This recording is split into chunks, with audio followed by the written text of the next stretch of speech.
Hey Eagles fans, this is Mark Lynch, Business Manager of IBEW Local 98 here in Philadelphia. We are proud to be sponsoring tonight's NFL Draft coverage here on 6 ABC. Go Birds!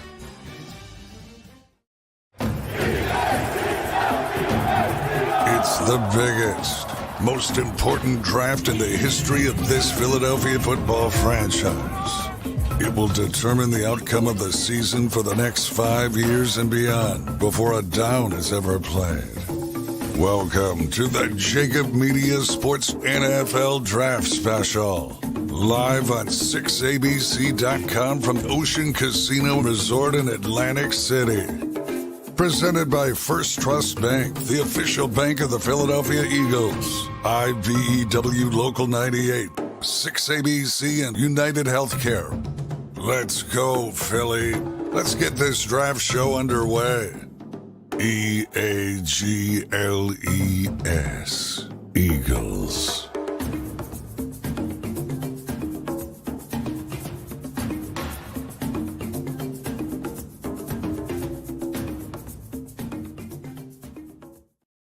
Welcome in, everybody, to another edition of the JAKIB Draft Special, this time following a 6th-round pick by the Eagles.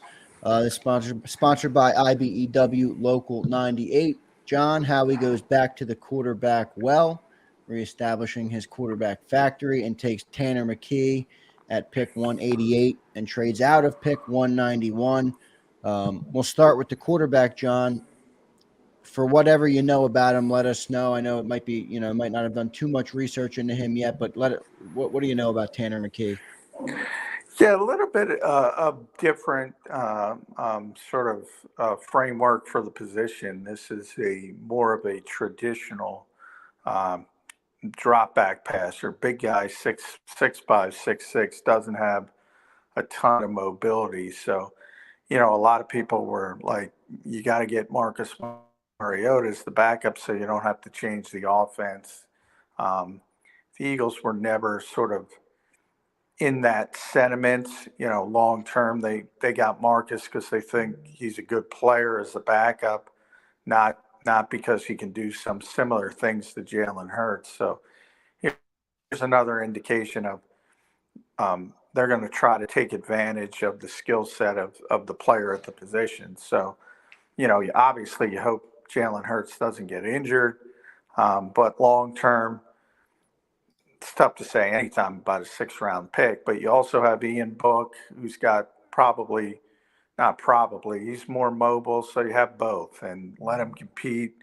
And whoever the young quarterback that's a little bit better, you can sort of hope to groom to become the long-term backup, because Marcus probably only going to be here for a year. Right, John, what do you make of the philosophy? I guess it's pretty Howie-esque to everyone. Every couple years you go to a quarterback in the late rounds and see if he can develop, and at the very least, I mean, obviously we're set at quarterback here, just lock Jalen Hurts down, but is that what they're looking for out of him? Maybe a long-term, or at least a 4-year backup, 3-year after this year? Yeah, I mean, I think that's the hope. Anytime you're down this low, you can't count on that. But this was, I think, there was sort of a cluster of quarterbacks that at least have some upside later in the draft. You saw how many quarterbacks have been drafted so far. It's a big number.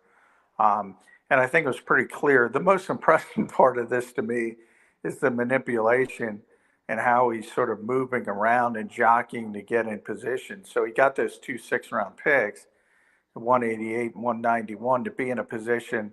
He had to go up a few spots from there to get a quarterback. He wanted to get a quarterback.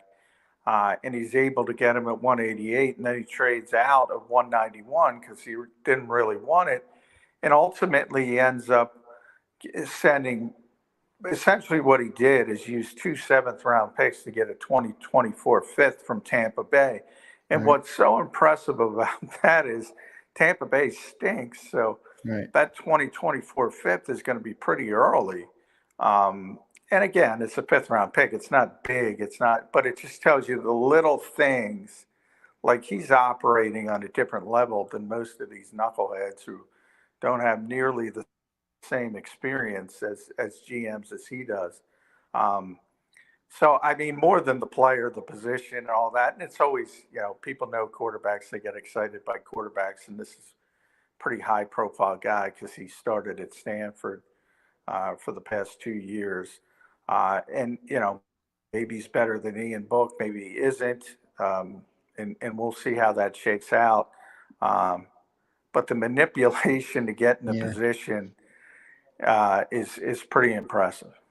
Yeah, Howie just keeps shaking and baking, man. And look, I mean, I know we say 5th-round picks, not a big deal, but we consistently see Howie use these picks in ways that are more beneficial to the Eagles than most other GMs, can do for their teams. And you just pointed it out, how he seems to be running circles around everybody. So I don't take it for granted. I mean, moving 2 7ths this year, if they didn't like the 7th round, and getting a 5th next year, which could be an early 5th, seems like another Howie fleece job on a smaller level. Yeah, and you never know what that 5th turns into. Maybe it gets you up a few spots in the 3rd round or the 2nd round when you're targeting a player you really want next year. So, a lot of sort of butterfly effects to all these moves and how things end up. But to get, and again, part of it is, one of the more difficult things I think for NFL general managers is to be honest with themselves. And, you got to be honest where your team is at a certain situation. And obviously Tampa Bay coming off losing Tom Brady, obviously they're going to be in rebuild mode, let's be honest, for at least a year or two. So again, they're going to be pretty poor, and Howie knows that. So, let's it's better to go target a team that is going to be bad if you're getting a 5th round pick than a team that's going to be good and getting a 5th round pick. Yeah, pretty good value here, John. Back to Tanner McKee for a second. Was this about where he was projected to go? I know that I didn't hear much about him leading into the draft, but he does seem like he has that old school stature style quarterback. What do you think of the value at 189 or 188? Yeah, I think it's pretty good value. I saw, a couple people have him as a late day 2 pick. But that's sort of what flavor, not many, but I saw a few. Dane Brugler, who's the athletics draft guy, compared him to Mike Glennon. So that's not going to excite people. But, from the standpoint of, Mike's been around for a long time. It's been in the NFL, started a lot of games. And, if you're getting that from a 6th round pick, that's pretty good. My concern is the evolution of the game, and these guys, these strict pocket style quarterbacks, are kind of becoming dinosaurs a little bit. Yeah. And you prefer to have that mobile aspect to your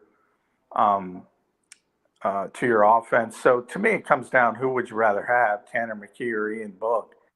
I'd rather have Ian Book. So, but that I could see the other side of the fence as well.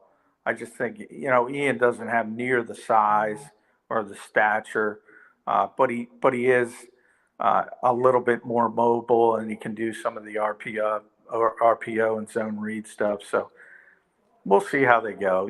I always did sense that Jalen, when he missed obviously the game against the New York Jets 2 years ago, and missed a couple games this year with the shoulder injury.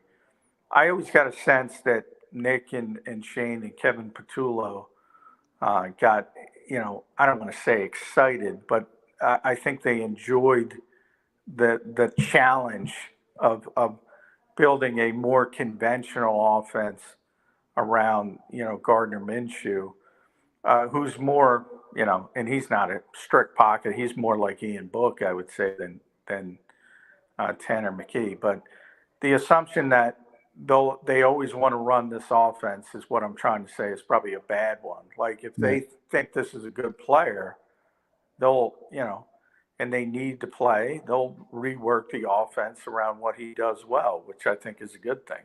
Right. So the Eagles take Tanner McKee, quarterback out of Stanford, at 188. John, I want to hit one more thing with you. Eagles waive defensive tackle Marvin Wilson. What's your thoughts on that? And then do you think there will be more ripple effects coming like this, where they might have to get rid of some players or move and shake a little bit on the roster to fit in some of these draft picks and, acquired players in the trade and stuff like that? Yeah, I mean, that's what it's about. Remember, undrafted free agency too. So the Eagles are already Right. working their phones, and they have their plan for undrafted guys as well. So this is the time of the year where you hit when you get your draft picks and you get your undrafted guys, you start reaching the 90-man limit. So yeah, and guys like Marvin who are in the back end of the roster, maybe you've seen, what Marvin Wilson is, and maybe the Eagles have a young undrafted defensive tackle they want to take a look at, they may think has a higher ceiling. So yeah, it's unfortunate. It's one of the tougher parts of the industry, but for a guy like that, you know what, it's probably better for him to waive him early, and hopefully he can catch on somewhere else. And because the Eagles have a tremendously deep defensive line, and other teams know that as well. So they say, that might help him and say, hey, he's been with the Eagles. Let's take a look at Marvin Wilson. Yeah, I mean, he's not going to play in front of Fletcher Cox and Jordan Davis and all those guys, so maybe he's not too bad. Jalen Carter. Right, Jalen Carter and the whole Milt 9 yards. Williams, Contavious Street. We've already forgotten about Contavious Street. That poor guy. Street, he might be a short-lived guy here too after all these additions. Yeah. So tremendous depth. Yeah, it's been a good weekend for Howie Roseman. Xander, I used to get killed for calling Howie a top 5 GM. And now everybody loves him, and now I want to find ways to criticize him. And I can't. It's tough, John. I mean, the guy is running circles around these other GMs. It's the other ones, man. I don't know why they just don't copy what he does, but I guess it's easier said than done. He does have a longer rope than most GMs, so yeah. And I think one thing I love about Howie is it does seem like he really does learn from what he does, what he's done wrong in the past, where he's not making the same mistake over and over again, at least not anymore. And he's learned from all his mistakes, and he's just pieced it all together to be a really well-rounded GM now. Yeah, I agree. I see some of these young GMs, and, I think they get too caught up in, getting praised, and, because if you'll notice, if you look around social media, if guys who trade down, they always get lauded. Oh, he traded down. He got great value. And they keep trading down, getting more picks. The one thing all GMs should learn from Howie Roseman, it's great to have picks, man. But if you like players, get that player. Impact players. Get the player. If you got to give up a 4th or a 5th, get an impactful player. And I don't think enough general managers, and certainly the younger ones, have not learned that yet. They will, because they'll lose their jobs. Right. Yeah, well, he certainly seems to be getting impactful players. I know a lot of it is still on paper, but on paper it looks pretty good. John, there's one pick left in the draft for the Eagles, and it's 249 in round number 7. Any inclination on what direction they may go? No, I mean, at that point, you just take the best guy on the board and hope. I didn't know if you were going to hit me with a curveball like a punter or something. The punter, I think they're going to bring a punter in, but more of an undrafted. I just saw the first punter went. Yeah, Bill Belichick. Patriots, of course, yeah. I don't think the Eagles are going to draft a punter, but I do think they're going to bring one in, an undrafted punter, and they'll go that direction, and that's fine. I mean, as long as you bring in some competition. But yeah, I mean, as far as predicting this far down, it's sort of, I was thinking wide receiver and Kenyon Abute from LSU. He's got tremendous skill, but had some off the field issues. I thought maybe he would be a worthy sort of lottery ticket at that point, but he got chosen right before the Eagles.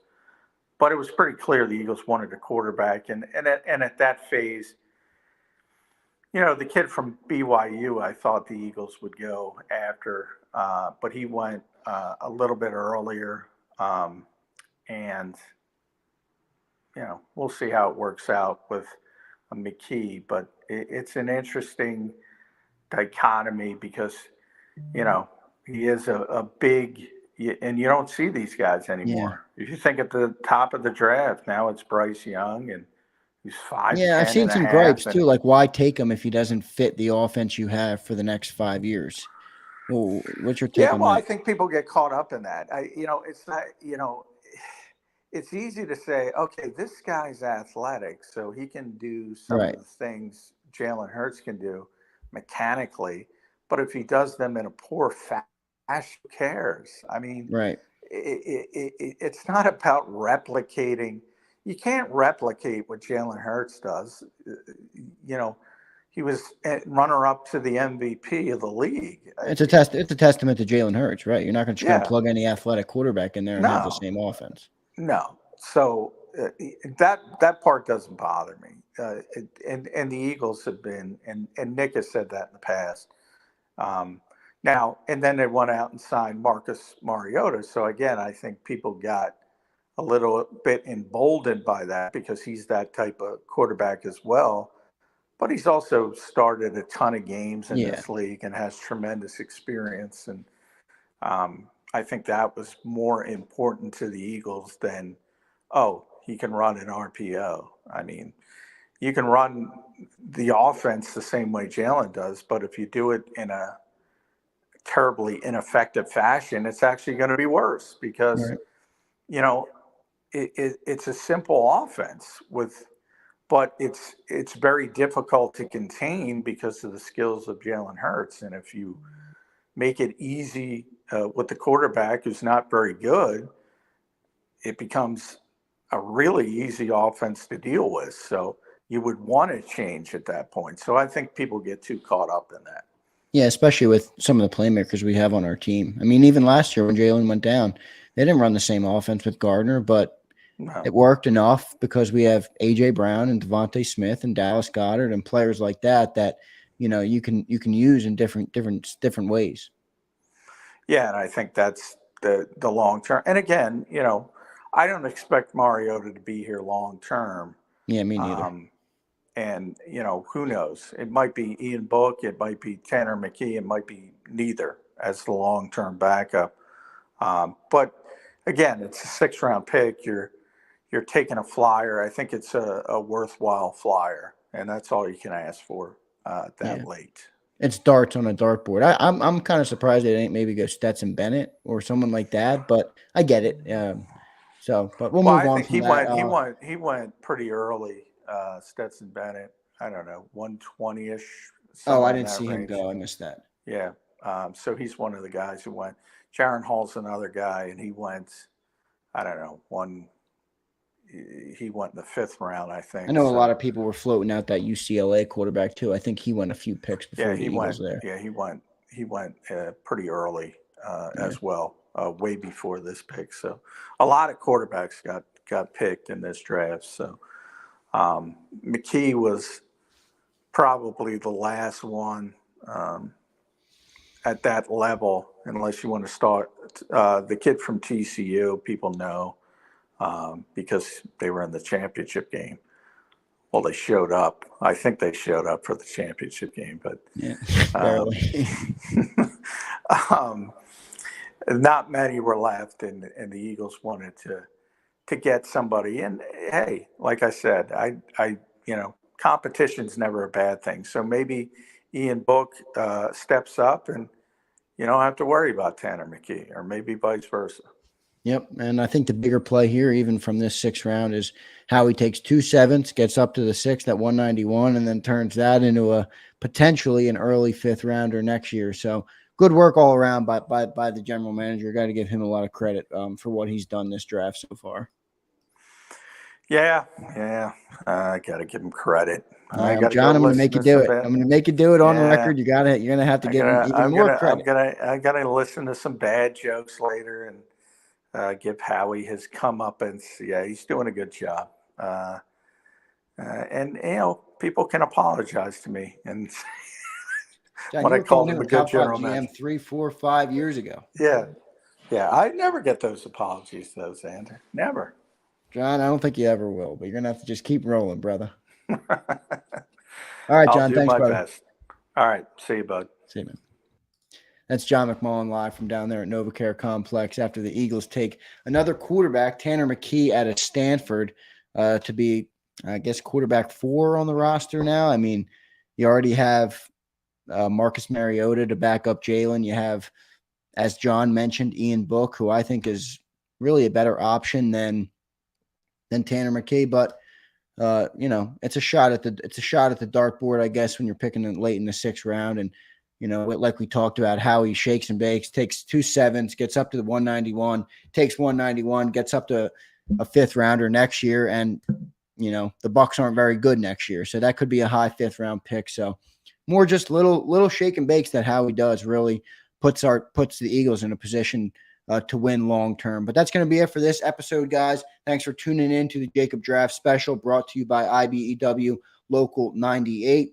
I will catch you guys. We're going to do a recap on the 7th round pick, and then we'll do an overall recap of the whole day 3. And potentially tomorrow we'll have a full draft recap with some more JAKIB posts and stuff like that. So stay tuned on the channel. Make sure you go back and check out any of our interviews from Friday, which were excellent. We had Seth Joyner on. He broke down those 1st round picks, Jalen Carter and Nolan Smith. I mean, he broke it down as good as anybody can on why they're going to fit so good on this defense. So stay tuned, stay locked. Thanks for tuning in to the JAKIB Draft Special. We'll see you next time. The faces you know, the team you trust. The Delaware Valley's leading news program, Action News. My name is Ivan Taki. I'm a Philadelphia-born and raised artist, entrepreneur.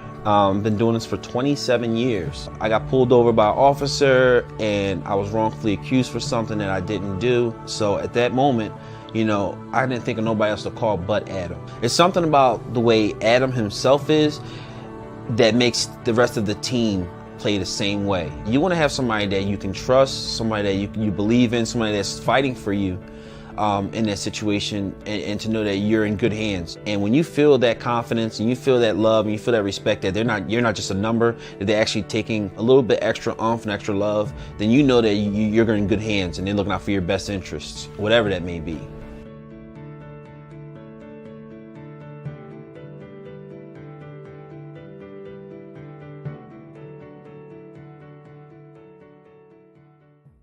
Go for the beers, go for the cheers, go for the hit and the hits, go for the scene, go for the screens, go for the gallery, go for the win, go to Ocean.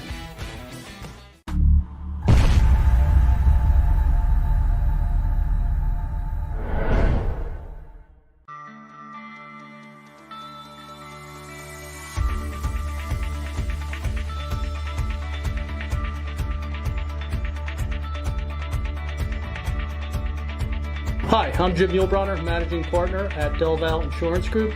Give us a call. We're a local, knowledgeable agency, not an 800 number. Go Birds!